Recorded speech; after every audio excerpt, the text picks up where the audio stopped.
All right, we do have a few questions that have come in. And as you all are listening to me, please put your question in the chat section so we can utilize the next 10 minutes for Kelly to answer those.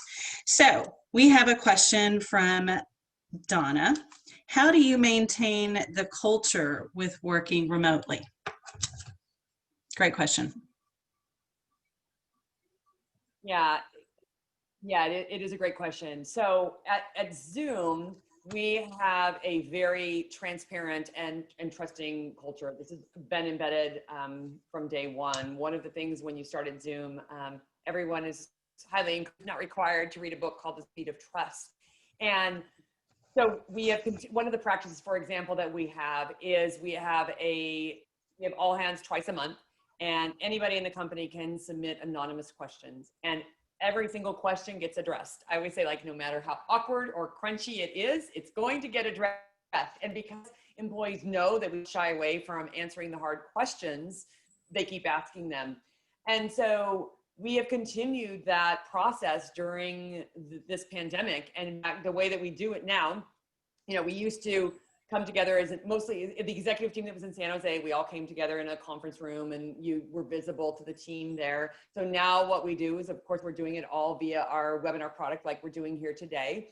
And we and all of the executives are there. So we take submitted questions get answered, but also live questions get answered. And the leadership team is there to address anything that our employees want to ask.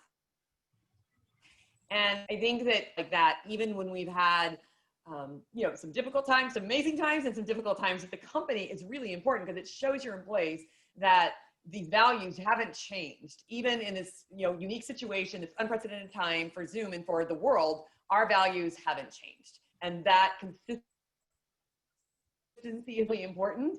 And also, as I said, as we're onboarding new employees and they're coming in during this time, we want them to understand this is the culture, and your culture shouldn't change no matter what's going on. How you make decisions as an organization, as I said, delivering happiness to our customers, our employees, that doesn't change. It changes, maybe the how we're doing it is changing a little bit. It's working from home, but the core of that has never gone away. And I think consistently being committed to that is what allowed us to maintain the culture during this time.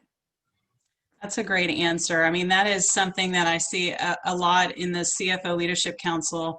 A lot of the talks going on about, do we go back to our, offices? And I've heard you say that we're not going back. I mean, this is the way it is today in remote workforce. So great answer. We've got another question from Bonnie. How to pick and choose the time to spend on relationships. I think this was when you were talking about how you all are doing that. Yeah, so this is interesting, right? And I think it depends on what's happening in your organization. So I can tell you, if you're talking about if this was in regards you stay visible, you're wanting to continue progressing in your organization and your career, I think it's being very thoughtful about the time. So for example, for Zoom, March 15th to May 15th for the company, we're like all hands on deck, everything we could to make sure that the platform was running, our customers were getting support, we were selling to who we needed to, like that was, customers were getting provisions, billed, etc. That was, everybody in the company was focused on that. That would not have been the time for me to try to work on my relationship with Eric in any way other than to just tell him how I'm keeping my team together. And, we're doing what we can to support the company. But that didn't go on forever, right? Like we're in our normal state now because we've added employees. We've just figured out how to do this at a different level. So now it's okay. Like now I could go to him and have these discussions with him. So you do have to be thoughtful and be thoughtful about whoever it is you're talking to, whether it's, a colleague you're asking something of, a peer, a boss, what is on their plate at that time, and making sure that you think they're at a time that they can be receptive to that. So it doesn't mean delay it necessarily, but just be thoughtful about when they're going to be receptive to it. And that's probably that is going to vary for each individual and each company, but that would be my advice or my perspective on that. That is really good advice. Well, we have quite a few questions coming in. I'm going to look over in the chat section. Jen Ford, what was the most pivotal role of your career that the role really changed the trajectory of your career or that developed you in a new and significant way?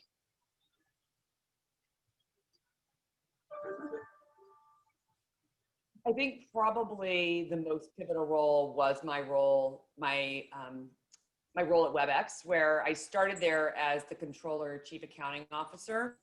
And then after the acquisition, I became the divisional CFO. And the reason that was so pivotal was because of the exposure that I got when we moved into Cisco. And this is really interesting because I went to work at WebEx, which was a small to medium-sized company, and then we were acquired by Cisco, which is one of the largest, most respected companies in the world. And I didn't set out to work for a company like that, and yet I ended up there with that opportunity, and it was so great. Like, it was so great. And I think that being open. And to be fair, I mean, I was partly open because I was on a retention package, but then I ended up staying way beyond my retention package because I loved what I was getting, the opportunities I was getting, the learning, the experience. And I think being open to that, because it wasn't what I set out to do, but being open to that was really amazing. And as I said, so the best part about that probably is not just the learnings that I had, but the relationships that I built and to so many amazing people that work at that company really transformed. I mean, it's how I ended up where I am today. A big part of that, because it's not only Eric, but it was the board members as well who, played a really big part in my opportunity to come to Zoom. That was a good answer. Great question, Jen. All right, our next question comes from Anya. Thoughts on the recent statistics of 1 in 4 women are considering downshifting or leaving the workplace due to a pandemic? How is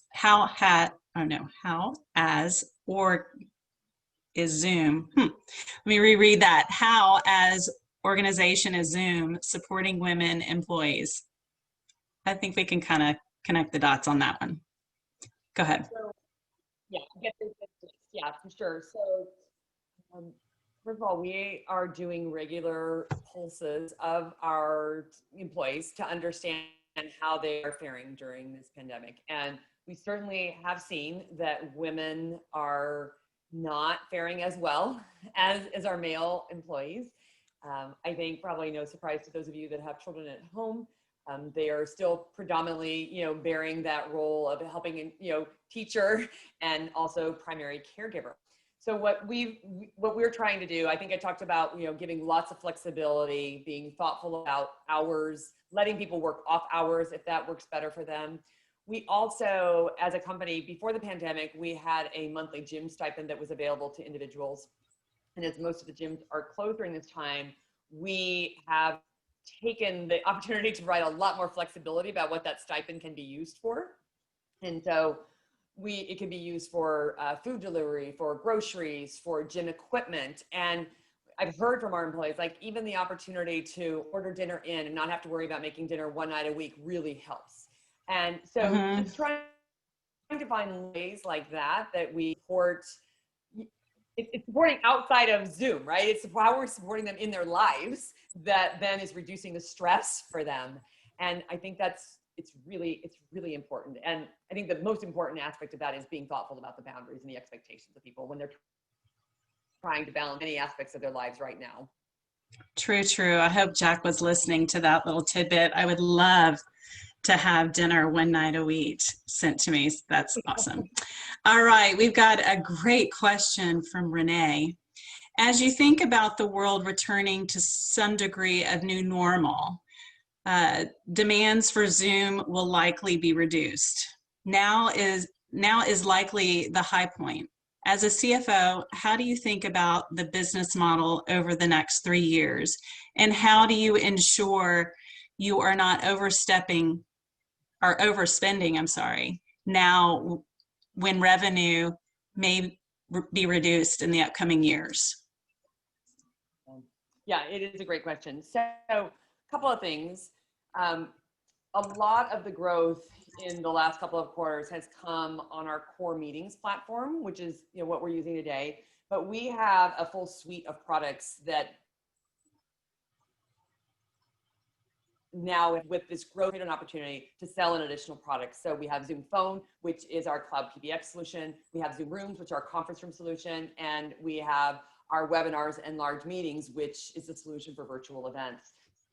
So focusing now on the core of these new customers and thinking about what is the opportunity we have to sell additional products into them. And then, as I mentioned, there's been a significant growth in the customers with 1 to 10 employees as well. And that's where some of the cool announcements next week at Zoomtopia are going to be about.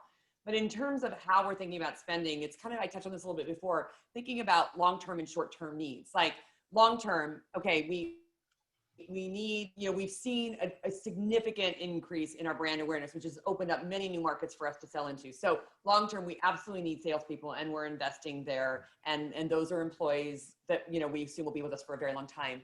There has been a short-term increase. For example, I manage the team that does the provisioning of Porter, which is how we turn on the product for new customers. And we had this really huge increase in demand early in the spring. And we expected that some of that was this push as everyone was getting everybody home and that we would come back to more normalized levels. So we augmented our full-time staff with third-party resources. And little by little, as we've hired some new employees and we've seen some of the demand diminish, we've now been able to flex down those third-party resources. So trying to be very thoughtful, but as you say, this is something I think about every day. I say, like, we don't get out over our skis in terms of our spend commitment. And we absolutely think about this all the time. Another good quote from Kelly. Another great question, coupled with a comment. The relationship with the CEO, making the CEO successful, hugely important. We deal with that daily. What has helped you to do this, getting better and better with each chapter?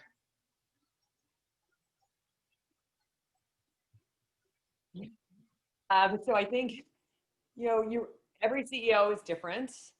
Founder CEOs are really an amazing, I've worked, my last 2 companies where I've been the CFO, I've worked for founder CEOs who are, they've creation, this thing come to life. It's like their child, and in some cases maybe more valuable to them or more important to them than their children even. And so I think being very thoughtful about that and learning how they like to get information. I'll give you a perfect example. Yesterday I needed to tell Eric something, and I had this presentation, and I was just chatting with him saying, like, hey, I'm putting this on your calendar and this is why.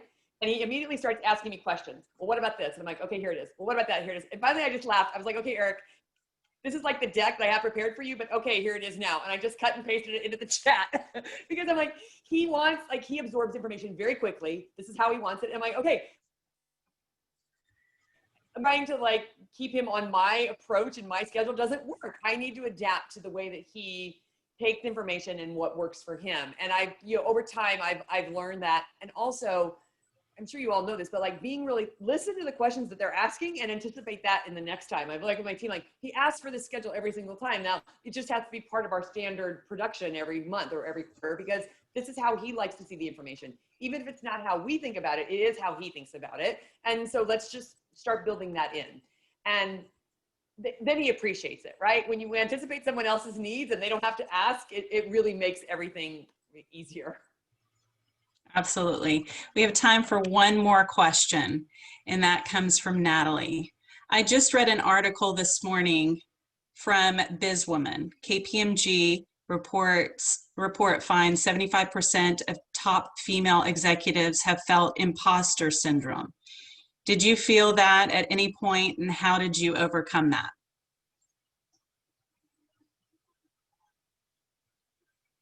Yeah, I certainly kind of, some of the stories I talked about earlier where my first reaction was like, I don't know how to do that, or I've never done that before. And I realized neither do neither do the male counterparts or the other people in the room with me necessarily know how to do that. And again, the way that I've overcome it is drawing on what I do know, drawing on my strengths and thinking about how they can be applied in that situation. We all know a lot. We have a lot of knowledge. We have, experiences that you can draw on, and they might not be exactly the same. And yet you'll be surprised at what you know can be applied into any situation, especially data, information, how to make decisions, like all of that. I think the biggest part of being a leader, I think, is how to effectively make decisions. And if you can refine that skill and you can do it with confidence, hopefully your decisions, accurate decisions and data, or informed by your knowledge or your intuition, that is the biggest part of being a leader and doing that with confidence. And I think that is what has helped me sort of overcome that feeling of like, I don't know what I'm doing. And I'm like, wait, I do know what I'm doing. I do know what I'm doing. And remembering that. And you all know what you're doing. So. Right. Well, that was a beautiful place to close out the session. Kelly, you're truly inspiring. Thank you so much for spending an hour with CXO Now. This was really my highlight of my career at CXO Now and CFO Leadership Council. So thank you with blessing me with that. And thank you for the merch. I love it. All right, Kelly, I know you may need to leave. Before we go, I'd like to let everyone know that we do have a program coming up December 3rd. Talia Fiera, she's an author. She's amazing. She was the CFO of BMW. She is on her second book, and that's what our program is going to be about, the 7 Shifts of Great Leadership. So make sure you join us for that. We have put the link in the chat section. Also, our CFO Masterclass conference is coming up. As CXO members, you do have a discount on that, and that is taking place November 11th through the 13th, and this is a virtual event. If you are a CFO Leadership Council premium member, you have a free pass. CXO members do have a discounted ticket, and take a look at those speakers there. We have the CFO of Peloton, 23andMe, and some sports for the sports fanatics. So it's going to be a great time. So make sure you check out our website for that. This is the end of our session. Thank you so much for joining us, and enjoy the rest of your day.